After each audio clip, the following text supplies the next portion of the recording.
You're listening to the New World to Go podcast with your hosts, Redbyrd and BDLG. Hello and welcome to another episode of New World to Go. I'm your host, Redbyrd, and with me is BDLG. Bordy, we got some new information to go over from an interview with Scot Lane.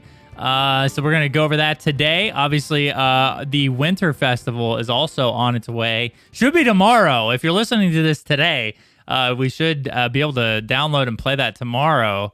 So today isn't Monday. Today's Monday. Right. Well, true, I guess. Yeah. I should have specified there because they could be listening to this on Friday and then they're 3 days late. Exactly.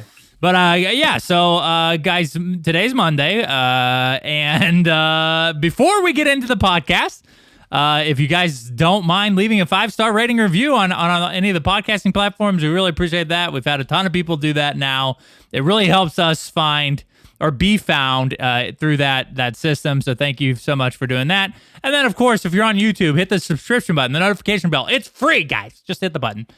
We know like at least half of you haven't done that yet.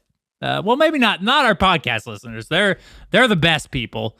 The podcast listeners and the podcast viewers, they probably have hit the sub button. It's the other delinquents that watch our other videos. So definitely not the podcast people, right? So thank you guys for subbing and all those other things. So that about does it, Bordy. Let's hop right in here with the news. All right, so the main news topic today, because we are going to go over the article from Scot Lane in our main topic, is that the winter event launches 12/14 and it spans to, what is the date, Bordy? 1/11, so through January the 11th. January 11th. So quite a decent time for a winter festival, a month long. As we all know, if you haven't checked out our guide already over on New World Fans, we have a guide up for everything you need to know about the Winter Festival, how to level up, what the rewards for leveling up to the 5th tier of rewards through that system is. Go check out that article. Bordy did a good job over there.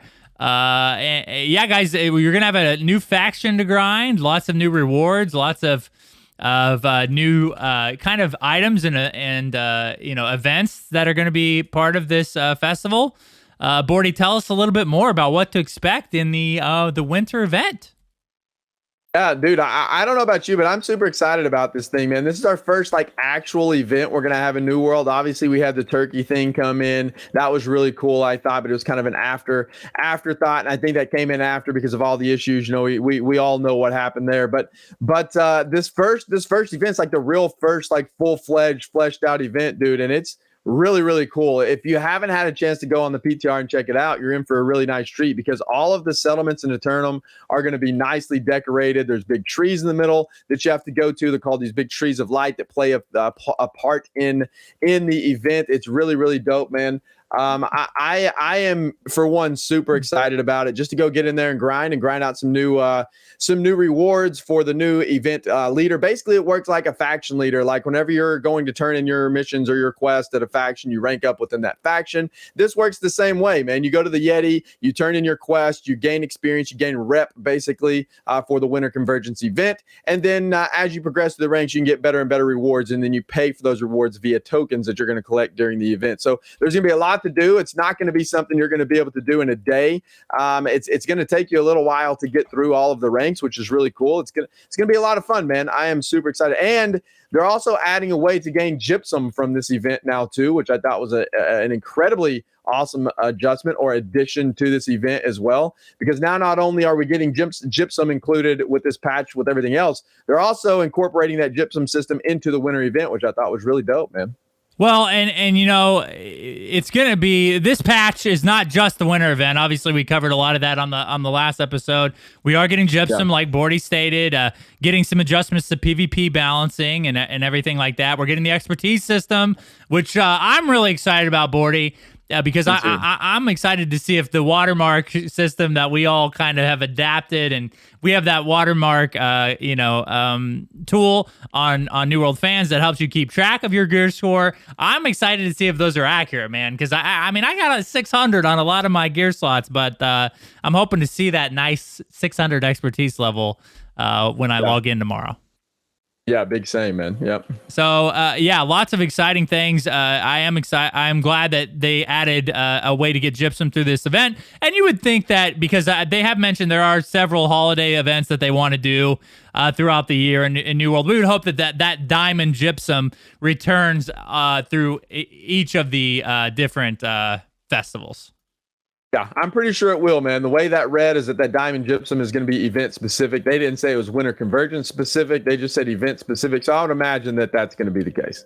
Yeah. So guys, again, don't forget, you'll get a patch. Probably, I would say they'll probably do some downtime tonight in anticipation for the patch tomorrow. And then when you guys wake up tomorrow, it'll be Christmas technically. In Eternal. New World. Yeah, in Eternal. So Well, it's dope, dude. It's dope. It's so cool to me. Logging in on the PTR and looking and seeing how different everything looks. Dude, it's really cool. And then there's the caves you get to go explore, which are really cool. By the way, we will have all of the locations for everything too on the map. So if you're struggling to find locations for the winter caves and for other things associated with the winter event, you can go to our map. You can click on the filters and then boom, there's everything for you guys. You can go check it out, and that way it'll help you navigate the winter event a little bit easier. Yes. We're hoping to support everything that you guys need to know or need to use in the winter event over there at New World Fans and our map. So guys, let's hop right in here. I think we got a lot of cool stuff to talk about from the Scot Lane interview with PCGamerN. So we'll hop right to it. All right. So Scot Lane, of course, the man himself, did an interview with PCGamerN, one of our friends, the website. Got an exclusive interview with him about all things New World. So it's interesting, dude. A lot of the conversations and stuff that they had were about, obviously the launch of New World and then what to expect in the future. So we did get a little bit of exclusive answers here on what to expect in New World. So it'd be exciting to talk about this with you today, Bordy.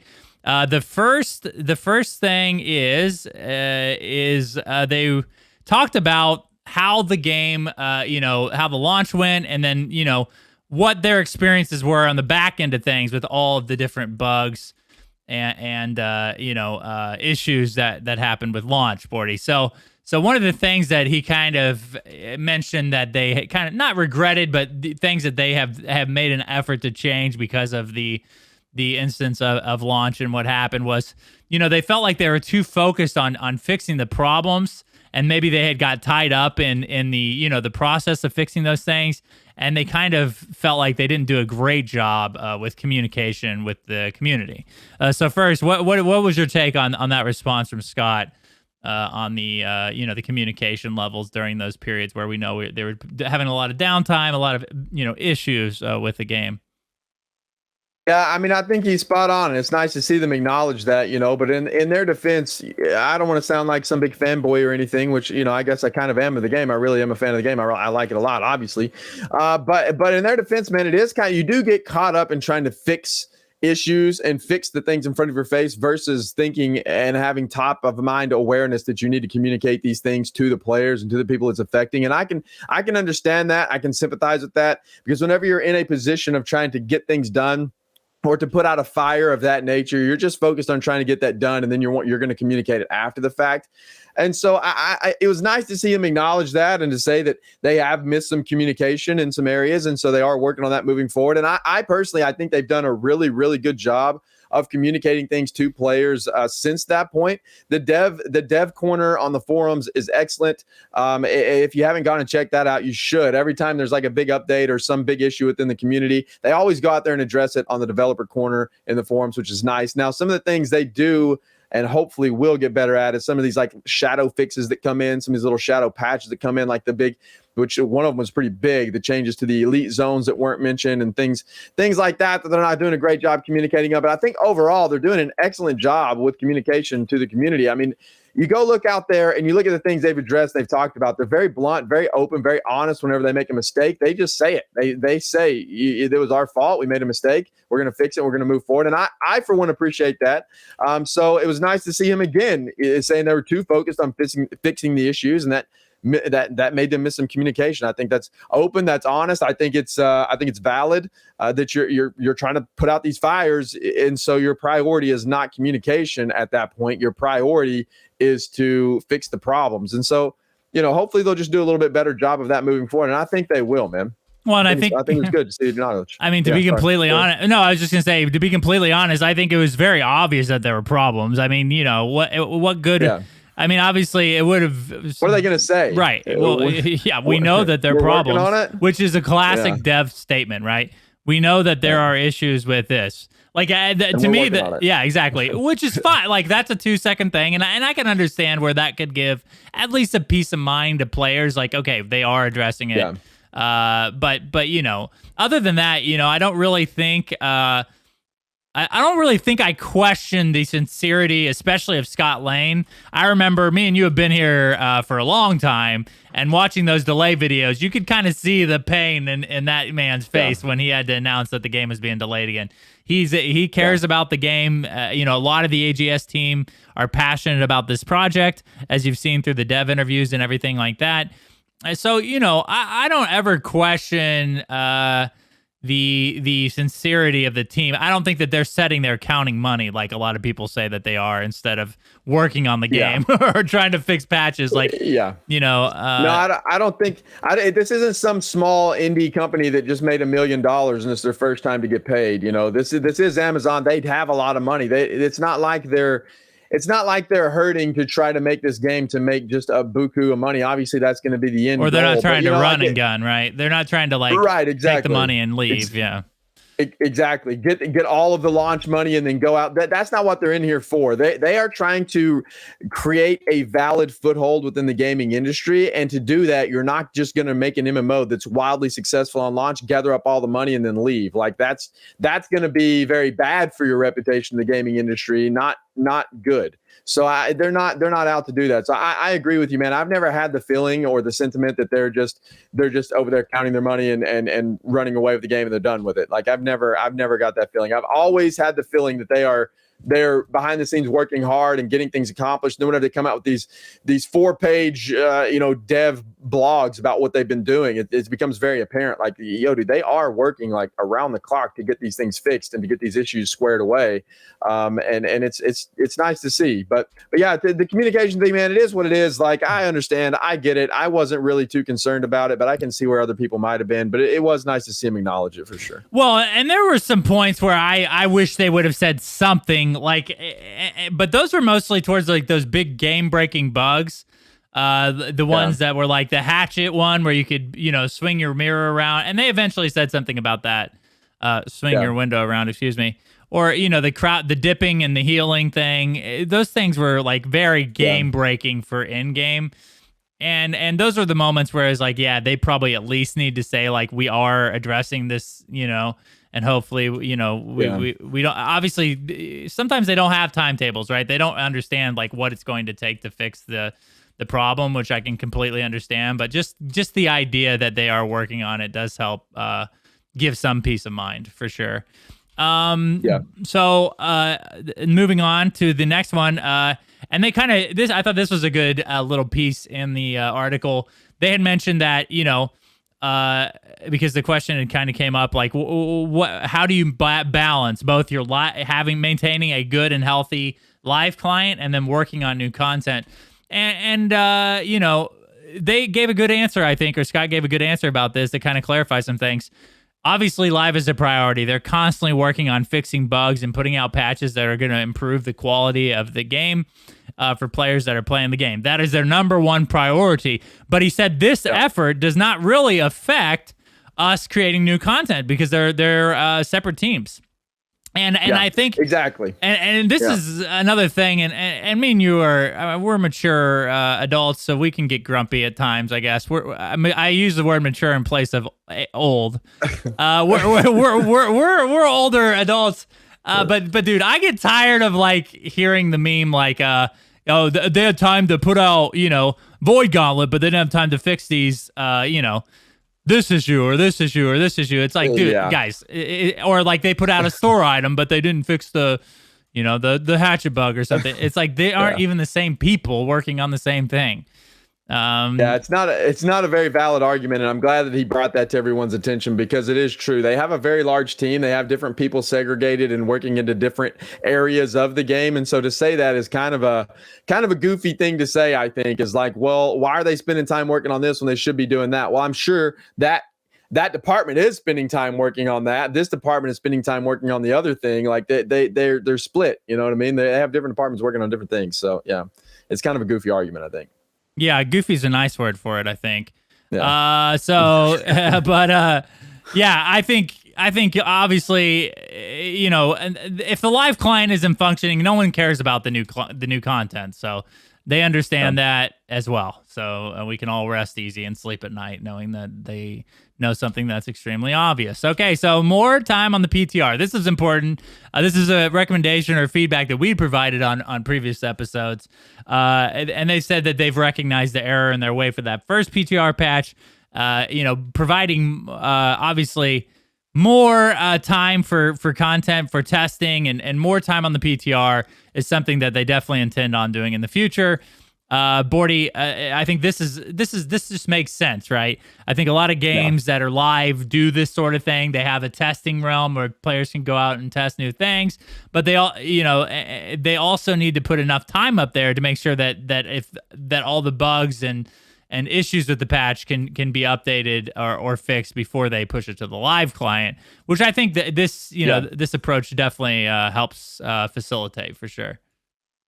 Yeah, without a doubt. I mean, one of the things that was a little bit frustrating for players, and I can see it. I mean, I see it and I can understand is that the last time or the very first time they put the PTR up, it was like they had the PTR up and then a lot of things weren't tested. Again, I'm going to reference the elite zones. That was something that just came in. It wasn't on the PTR, or at least no one knew it was on the PTR if it was. And so nobody tested it on the PTR. So no one was able to give feedback for those things. And it would be nice to know, like, what is it that we as players are supposed to be testing on the PTR? Like, are there major changes coming into the difficulty of monsters and in-game? Because if so, let us know, and I can guarantee you there'd be a lot of people go out there and test it, and then they would provide feedback for that without a doubt. So those are things that I think they'll get better with over time, and I think the PTR was almost a test for the PTR for the first round, right? Like I think they already had all this stuff in place, and they were going to push it out to live anyway, and they pushed out the PTR and threw that stuff on the PTR basically to test the PTR. And now I do think moving forward, and it is nice that he confirmed it here, that there's going to be more time on PTR, more time in testing.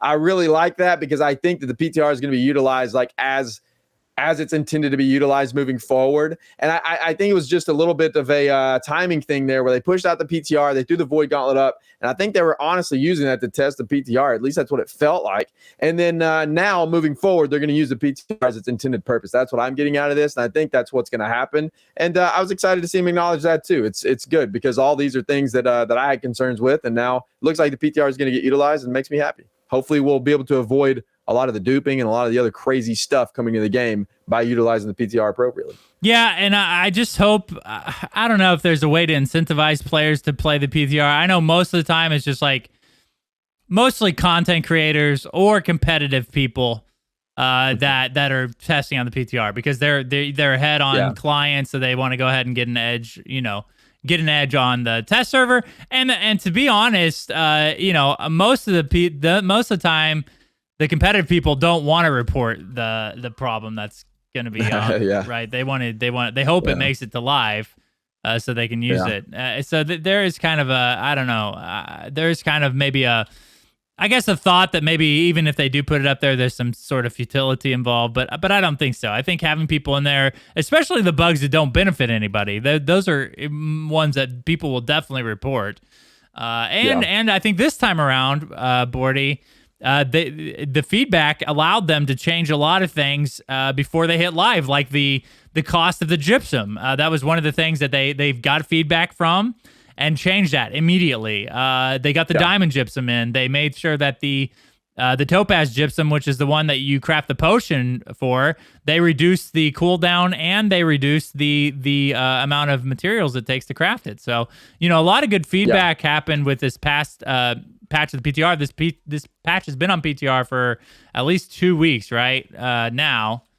So, a pretty healthy time to get test out new content and get improvements out there before the game goes to live. I have high hopes now for the PTR and for the use of it. Yeah, same. I think you make some great points there for sure. Like a lot of the feedback that was given this time around already has been implemented, and it was implemented pretty quickly. I mean, a lot of players showed their distaste with the amount of money that it costs to do the gypsum system, and so they immediately reverted that and made it basically free for your gypsum, which was absolutely the right call, the right play, I think, for sure, hands down. Mm-hmm. And so I think there's things like that they have addressed already and have adjusted, just like you said.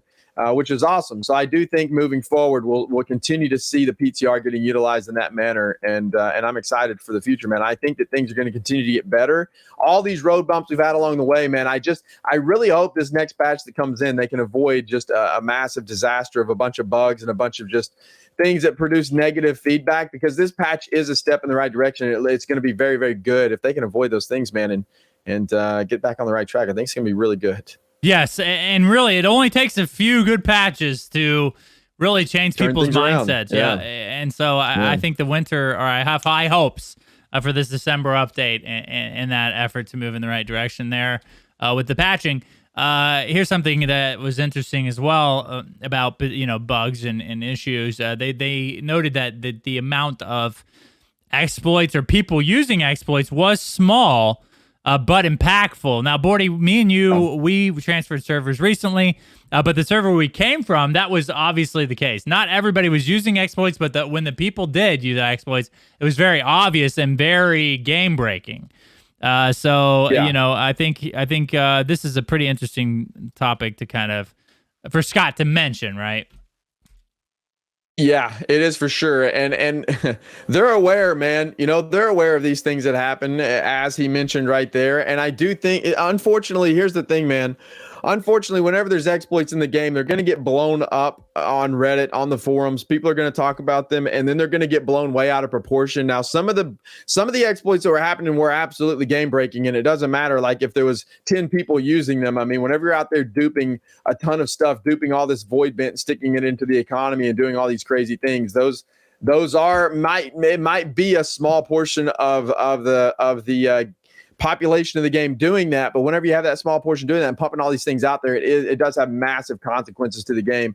Then all of the cheating and the exploiting too, it only takes like one company, as we've seen in the past, like it only takes like one company like abusing these mechanics to just kind of ruin almost a whole server, which is very unfortunate. And so I'm glad to see he addressed those. They know their issues. I mean, here's the thing though, all of these things they're addressing and that he's addressing in this interview, now we have to see them take action on them, right? So just because you're addressing that there's a lot of exploits that are small and impactful, and you're saying that you guys are working on them, going to fix them, hopefully their actions will speak louder than their words here, and these things will get fixed over time, and we'll see these exploits being weeded out, and over time we won't have these issues anymore. But the exploits have been a bane of this game's existence so far, and if they keep happening, it does concern me a little bit. That's one thing they have to most definitely get under control, because if we keep having those moving forward after every single patch, man, people are going to lose interest quickly. So that's why I was saying earlier, I hope that this December patch comes in and it doesn't just break a whole lot of things. I hope it's very, very smooth, and we have a reason to be super happy about the game. Well, yeah, and really, the people that are complaining about the bugs and stuff on the live client, get over to the PTS and test things. How but I can understand, help alleviate those things. I can understand not having time to do that for sure. But I do think it's important as a community to help. They're letting us do this for free. Test this client, preview new information and new content. It's just very, very important to at least step over there and take the time, especially if you're a dedicated community member, to make sure that these patches come out smoothly. Because the health of the game is all in all of our best interest. We all enjoy New World and want it to succeed, and obviously it is concerning when these patches come out and there's a new way that someone has like completely screwed up the economy, or now they have this huge advantage in the war if you're willing to exploit. So, yeah, hopefully they can continue to work. And the PTR should help with that for sure. Yeah, I think so. So they did mention something specific for all of our healers out there. Scot Lane said the healing is in a good place in PvE. But they have some stuff coming in the new patch, which is the December update. that will help mitigate healing or provide anti-healing in the live client in PvP. So, we know that there are a lot of new perks on weapons coming now with disease to stop healing or reduce the amount of healing. So, dude, I like this idea. I like, me and you have discussed, and a lot of the people in our company and in our community have discussed the notion of healing being tough to balance, because in PvE you don't want to make it too crappy, because in PvE then the dungeons are going to be obviously a lot harder because healing in New World isn't necessarily that easy right now with the targeting system, but having PvE or the healing in PvE makes sense and be effective, but also not having it broken in PvP like we've seen in the past with like the paladin builds where you just run around with great axe or or warhammer life staff and just being invincible, being able to stun people and run around and never dying. It's tough to balance, but I think these anti-healing perks, dude, could obviously with some balancing, could be the answer to that in PvP while maintaining a healthy healing environment in PvE. Yeah, I think so. I think that's a step in the right direction without a doubt. I do that. We do still see like the heavy healer. I don't think it alleviated that altogether, but they are making steps in the right direction. And this is why, like, I don't get too concerned or too worked up about these types of situations, because as he stated in the article, it's like it is an ongoing battle to balance an MMO. And even whenever they start adding new weapons, etc., it's just going to be this ongoing thing. They have to continue to balance, continue to tweak, and continue to work on things. And that's something that happens across the board in every MMO. So your favorite build is going to get nerfed at some point, then it's going to get buffed at some point, and so you're going to use it, and then you're not going to want to use it. So if you play the meta, you're just going to have to always be moving. If you don't play the meta and you work hard to get a build, you just got to be patient until that build comes back, and it'll eventually come back. It might take a while for it to come back, but that's the problem. Like that's why I don't get too super worked up about these things, because I know it's always going to be an ever shifting thing. What I like to see, and what I have seen from New World with the healing issue, because it has been a problem. I mean, the meta with the healers, that is just the heavy healer, that's not fun, man. That is not fun PvP gameplay, and it was tilting me. It was tilting everyone that played that was PvPing. There's an Outpost Rush or in any other form of PvP. It was too powerful. Well, now they have made adjustments, and they're making strides to make that change, to make healing not as powerful. And so that's why I guess it doesn't bother me as much, because I see the changes that they're trying to make. I see that every time they put out a patch, they are addressing it. They're trying to get it balanced. They're trying to push it in the right direction. I think eventually it'll get there. And there's always going to be issues with combat in MMO. It's just always going to be a thing, and balancing is always going to be an ever ongoing procedure. So I see them trying to work at it. I see them addressing healing every patch. I see them changing things. I do think these new perks are great. I think that is a step in the right direction for sure. Will it completely do the trick? Probably not. But it's a step in the right direction, right? So that's why I don't get too worked up about these things, and I think it's gonna be fine, man. Yeah, it's just it always is an issue when you introduce a new weapon. When you introduce new perks, you're going to have to balance things. It's impossible to kind of know how the community at large will interact with these things in the meta and everything. And that's what you kind of got to wait to do. You got to wait for the meta to settle and then figure out, are these balanced, but this thing is just strong, or is this thing broken and oppressive? And I think that takes a little bit of time to determine. Obviously, even now, the heavy healing, the heavy armor healer with the Warhammer is still really, really good. And also, if someone, if you're in a group with a healer, obviously you should have an advantage over another group without a healer. Like that's fine.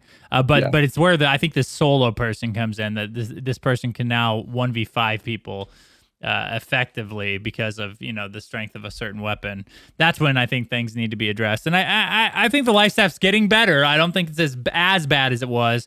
But you do have some other weapons that are in that same category now that need to have attention placed on them because of how strong they are. But I think this next patch should adjust things well enough to where we might need some time to kind of see where that meta settles down and see where things are at. But I do think the anti-healing perks are good.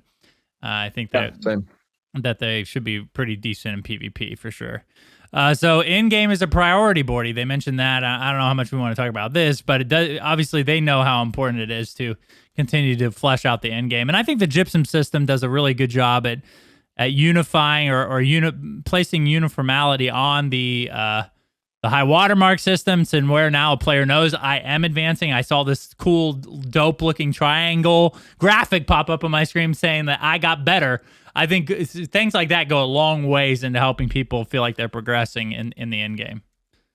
Yeah, I think so, and I think that's kind of where the whole watermark system was missing out. Number one, there wasn't enough variety, and number two, there was no sense of progression because you didn't know what your watermark actually was unless you were tracking it externally, which just doesn't feel good in the game, right? Like you get a drop, it's cool, but you don't know, you can't really see that anywhere, and so you can't see visually that you are progressing your character in the game. So it makes it hard to know and understand unless you're tracking it outside somewhere, like on our gear score tracker, which was working great. But even that, it's like, well, I would rather see it in the game. You know, I want to see that I'm progressing in the game. So I think making these strides they're making with the watermark system. I know a lot of people hate the watermark system altogether, but I think the change to the expertise is good. I think it's a step in the right direction. There's so many ways to increase it now. You can do just about anything in the game to get a gypsum. You can do your favorite activity every day, get a gypsum. You get multiple gypsum a day, so you can progress through the watermark system a little bit easier, through the expertise system a little bit easier now. And so I do like that he mentioned in-game as a priority, because I think a lot of people are kind of reaching in-game now, and in-game most definitely was lacking. I mean, dude, everybody was going and running the elite chests, and that's just not fun. And so I think that's one of the reasons why a lot of players hit 60 and they're like, well, if this is all I'm going to be able to do, then I don't want to do this, especially on the low pop servers when you have things like outpost rushes you can't queue for. Well, then what do you do on those low pop servers? You know, you go work on trade skills, or you go grind out your watermark, and that gets real old real fast. So I am very excited to see them say that in-game is a priority. And like I said before, we want to see their actions speak louder than their words, and I think they have in this situation, because these changes to the in-game grind are massive, dude. The changes to the gypsum system and the way that in-game works now is pretty huge. I mean, the things that they're doing to push it in the right direction are big. I think there's obviously going to have to be more work done over time for sure, because I mean, just like every other system in an MMO, it's just an ever evolving thing. But dude, it's a step in the right direction, and they still say it's a priority to keep going. So it's nice to see. Yeah, you know, they've done a good job. I would have never expected an improvement in this sort of system this early on. That's for sure. Yeah, me either. Yeah. I think that says a lot about their knowledge on what the game needs. You know, what players have been asking for, which is another big thing, you know, in this sort of environment. Now, they do have to be careful sometimes about listening to people that shouldn't be listened to. But so far, I think the high watermark system complaints or concerns are valid. Like, you know, it doesn't feel necessarily as good as it could when you progress your character past level 60. And this is going to play a big role in getting that, getting that feeling a lot better. So I think great changes so far. And obviously they have a lot of things in the future planned, and we'll talk a little bit about more about those here in a bit.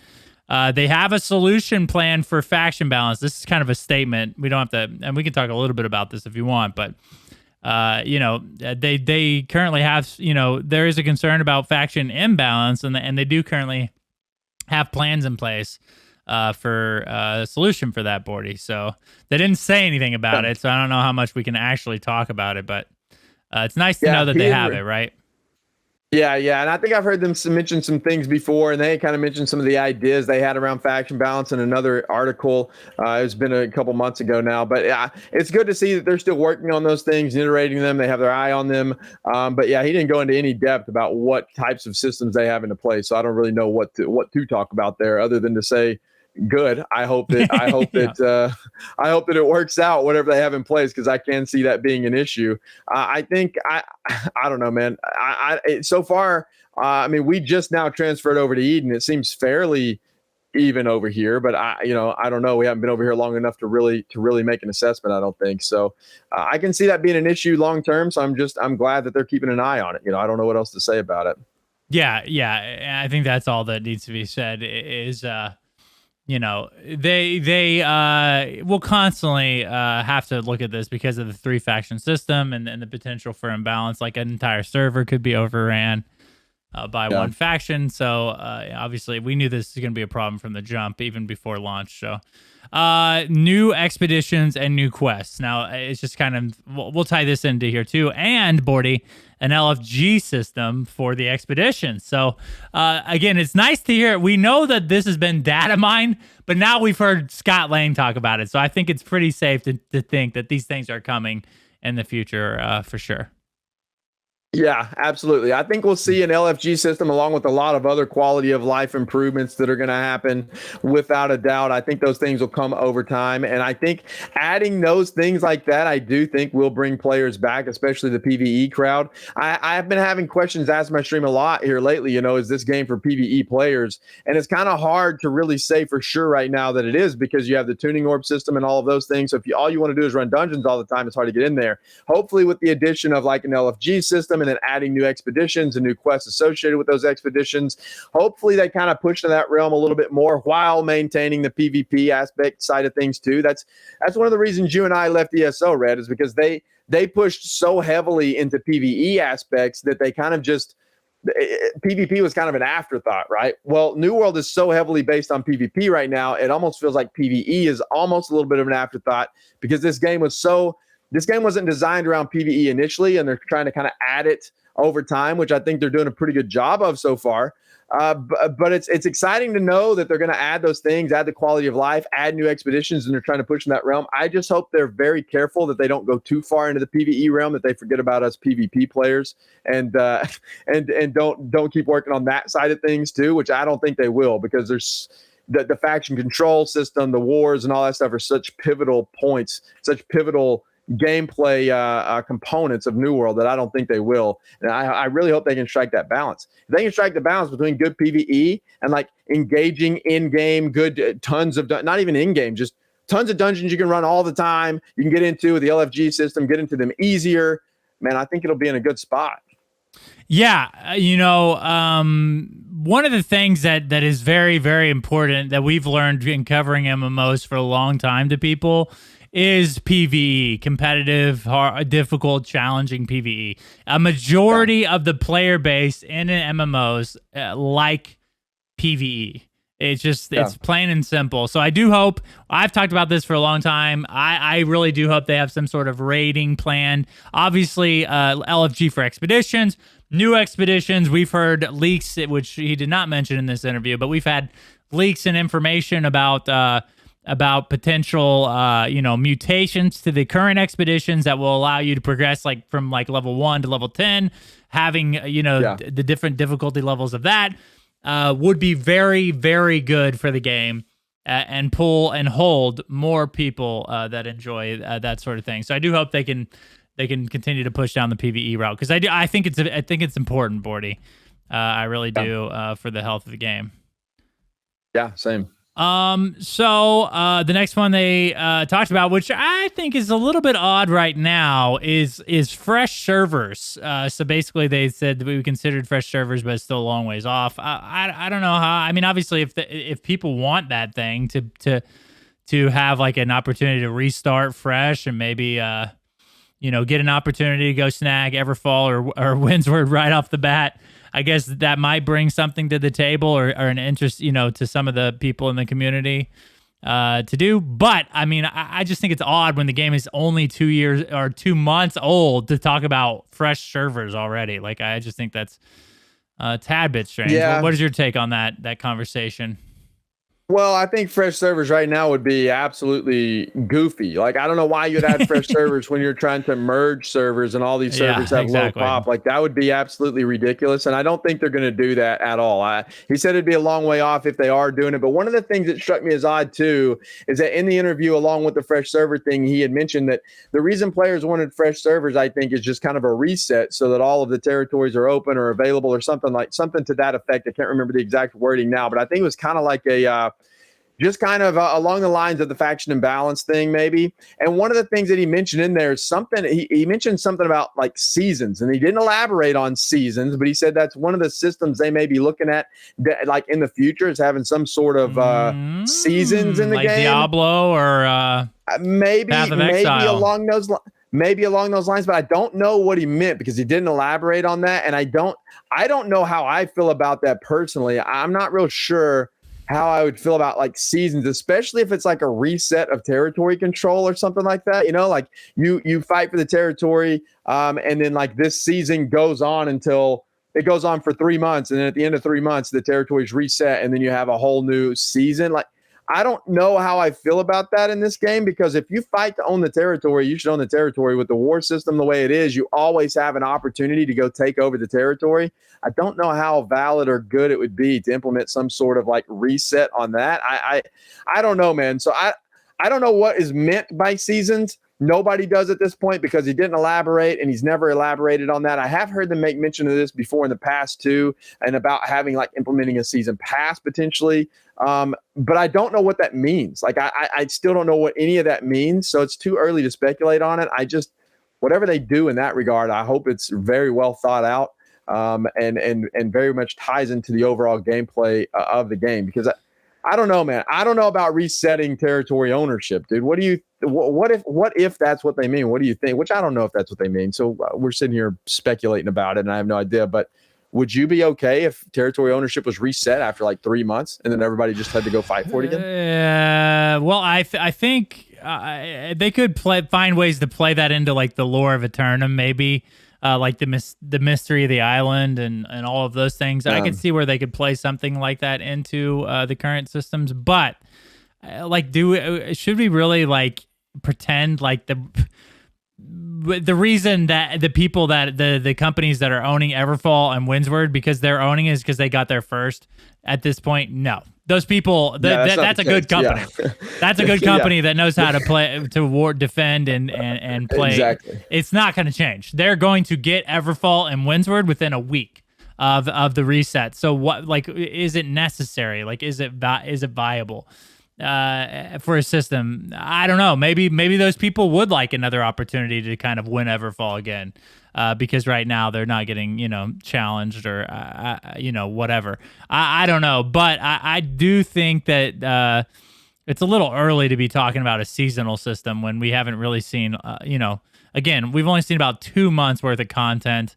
And I think there are way more important things to institute into the game other than like these hard wipes or these hard resets where God forbid, if I have to level to level 60 again, Bordy, I'm not going to be happy. That can't be a thing, though. I don't think that's what they mean. Well, that's what seasons in Diablo and Path of Exile entail. Is I don't think they could do that. I don't think they could do that in New World. I think seasons would be more along the lines of territory control. That's what I would have in my mind. If they make it to where you have to re-level to 60, that would be awful. I think everybody would quit the game. Nobody's going to. And maybe that ties into the other servers, right? Is seasonal servers, where like some servers are permanent and some are seasonal. Maybe that could be the case. Who knows? Maybe. I have no idea what they mean by that, man. But I just hope, and I trust that they would think it through and know what they're doing and wouldn't make any crazy decisions based on that. I think so far the decisions they've made have been pretty rational if we're really looking at it. Like, I know a lot of people aren't going to agree with that. But I think they have been. I think the problems have been the bugs and the things that have plagued them up to this point. All of the exploits, all the bugs, all the things that have happened. In terms of like the decisions they've made to implement all the systems that they've made so far, I think so far they've been pretty good, man. Yeah, I would agree with that. Players, they've implemented good systems. The gypsum system, people don't agree with it. Some people don't. I think overall it's being well received by the community, though, from what I understand. I'd be interested to hear a plausible case against the gypsum system. I don't understand. Yeah, I don't know what it would be at this point, but I do think they're making rational, good decisions based on player feedback, and they're thinking things through. So I would hope that they'll apply that same rationale to something like the seasons, if they ever implement that, which right now I think that's so far away. I think it would probably be at least several months, if not a year out, before we see anything like that anyway. So it was just interesting to see him mention that. So we'll see what happens down several months or a year from now, how things shape up. Yes, which will be exciting. It's exciting to think about the future of New World, because if they've gotten this much they've already put in a new weapon, they're instituting a couple new in-game systems, a new festival. Like I'm excited to see what New World can do in an entire year with new content for sure. Bordy, one of the other things what they've mentioned was the one character limit. Again, like that's one of the reasons I like New World is I don't feel like I need an alt. I don't. I just thought that was an interesting take. There's no reason to have a second server or a second character on a server. I couldn't imagine other than bank space, which maybe that's like the better, the better thing to talk about is inventory management. Like what does the future hold for inventory management? Because right now it is awful. It's really toxic, bad, man. Yeah, it is toxic, dude. It's one of my pain points of the game, man. It doesn't really add anything to the game, Like I understand it's kind of an Azoth thing to travel around and manage your inventory, but man, it's so rough, dude. I always thought this is one of the things I thought was cool. I'm gonna run this by really quickly. I know we're kind of running out of time for the podcast, but here's something I thought was cool, Red, that I had kind of thought about on stream one day, and I was tossing this idea out there.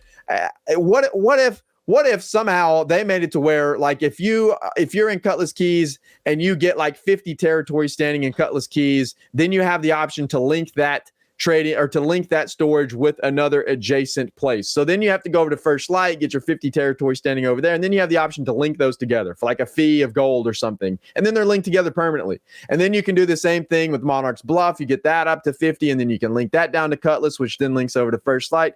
So then that gives you a reason to go grind out territory standing in these areas, and then you eventually can link all of your storages or something. I don't know, man. That's just like an off the wall thought, but like, dude, managing inventory in this game it's not fun. It is not a fun aspect of the game, and I hope they have plans for something in the future. Which you didn't mention anything about that. Oh, other than inventory management while running.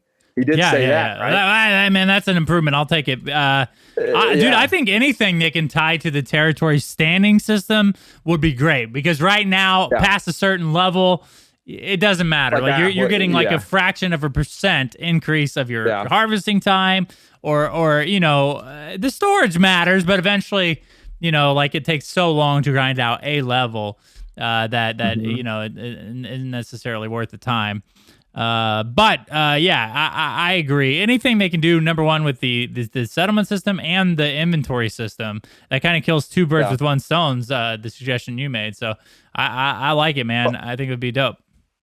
Well, I think the thought that they had too is like if your faction owns territory, then you can transfer between your storages, but the cost of coin to transfer that from one storage to another isn't worth it. It's like, dude, that should be free or something, or very, very minimal. It's like, dude, it costs like 300-400 gold to transfer one item from one. Like, dude, I'm not gonna do that, man. That's crazy. Like, just make it cost like 5 gold or something, or 5 coin, or make it free. If my faction owns these, then I should be able to do this for free or something. I don't know.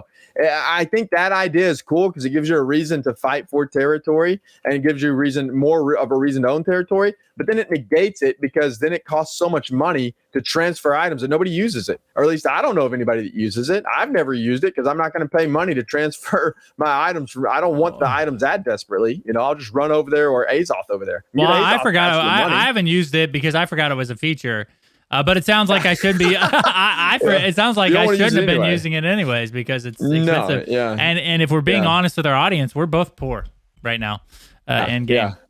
Yo, dude, I'm getting back up there, man. I have been grinding out money pretty hard lately. So I have about 30,000 worth of items on the auction or the TP, getting ready to be traded. So we'll see how that goes. But I think that is one of the things that is a little irritating is inventory management, having to move your stuff. But I can kind of understand having it tied to the territory ownership. The upgrading of the upgrading of settlements and stuff. Like it can be an important aspect there. So I don't know what the solution is, but I would definitely like it to be a little bit more user friendly, for sure. They didn't mention solo leveling. I don't know how much we want to go into that. Like, I feel like it's okay. You can level solo. Like, it's not, it's doable. I just thought that was an interesting thing to mention. Map improvements and then inventory management while running. You said it already. Obviously they've got big plans for the game so far. Obviously, we all know that eventually we're getting Brimstone Sands. We don't know when that is, but map, they're going to continue to expand upon that. He did talk a lot about, expanding the world of Eternum and really not having a limitation on the size of Eternum. Which I thought was interesting. A pretty interesting thing, because there is a map circulating of the complete version of Eternum. So maybe one day there'll be a world in which there's a lot less servers, but a lot more people on each server. I think that's something that could potentially happen if the world continues to get larger and larger and larger, which I think would be dope. I'm not opposed to that at all. I thought that was cool. And one of my big takeaways from the whole interview, though, was that he referenced multiple times throughout there that they have plans for like years for this game. It's still not something that's like going away anytime soon, regardless of what people might think. They still have enough players. They still have a lot of players supporting the game. And the game's, I think they really, truly do have like these long-term plans for this game to be around for a very long time. And I'm excited for the future, man. And that got me excited too, just seeing him reiterate that we have plans for a long time. Like, we have a long-term plan for this game. Well, and I think too, with our extensive history of playing MMOs, I kind of already know, like, this is how things go. Like, there's usually a lot of people on launch, and then the territory, or the amount of people in the community kind of dies down a little bit, but then over time, slowly, and throughout expansions and everything, you build up a larger player base. Obviously the expansion of Eternum sounds extremely fun. The potential increase of player caps on a server, like you had mentioned, also could be really good for the future. And overall, dude, I when they said 10 years, I believe them. Like, there's no reason to start, making empty promises to people that that have just played the game, or didn't even, at that point when they said that, they hadn't had the game released yet. So I do think that they have a 10-year plan, and obviously I think a lot of us who are enjoying New World right now hope they make it there. Yeah, absolutely. I think so. All right, buddy. Well, again, good article or interview over there with Scot Lane. You can go check it out for yourselves over there at PCGamerN. And we will head right over to our company of the week. All right, Bordy, take it away with the first company, the Foliage. Yeah, so the Foliage, they are Region NA East. They are faction marauders, and they are currently recruiting. It says the Foliage is 303 Esports backed. I'm not sure what that means. You know who 303 Esports is? It's an esports team, yeah. Okay, well, it says they're 303 Esports backed. So I'm unfamiliar with them, but there you go. Maybe you can look them up and check them out for yourself. Hoping for some arenas, maybe, this team. Yeah, maybe so. And I'm hoping for some arenas too. That would be incredible. So it says, who are we?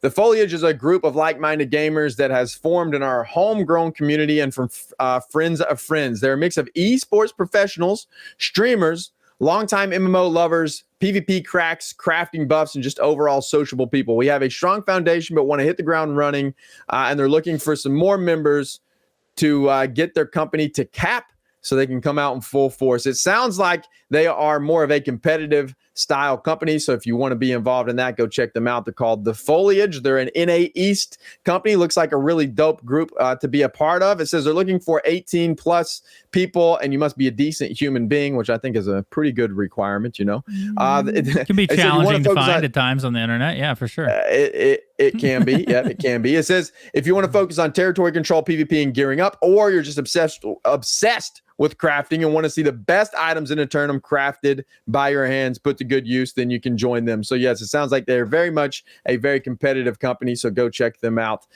They are called The Foliage. The next one we have here, Red, is called Heroes of the Spark.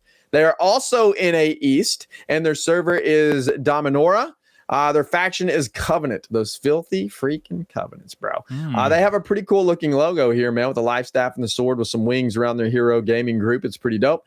And it says they are a multi-game community with their roots in the Elder Scrolls Online. They're currently managed Discord of 1,000 plus players. As a part of their guild expansion initiative, they've added New World, the New World chapter, to their guild operations under the name Heroes of the Spark. They are a highly organized guild of gamers whose primary focus is around having fun.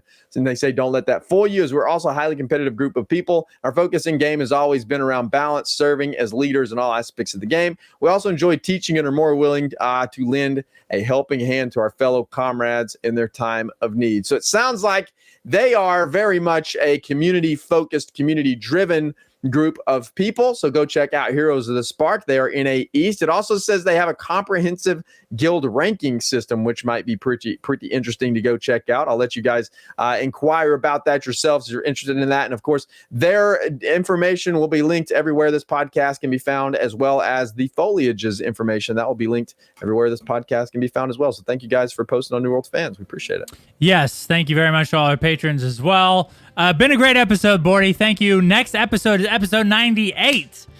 So we'll be right back here recording the podcast live for you guys. Thank you guys for listening so much. We really, really appreciate it.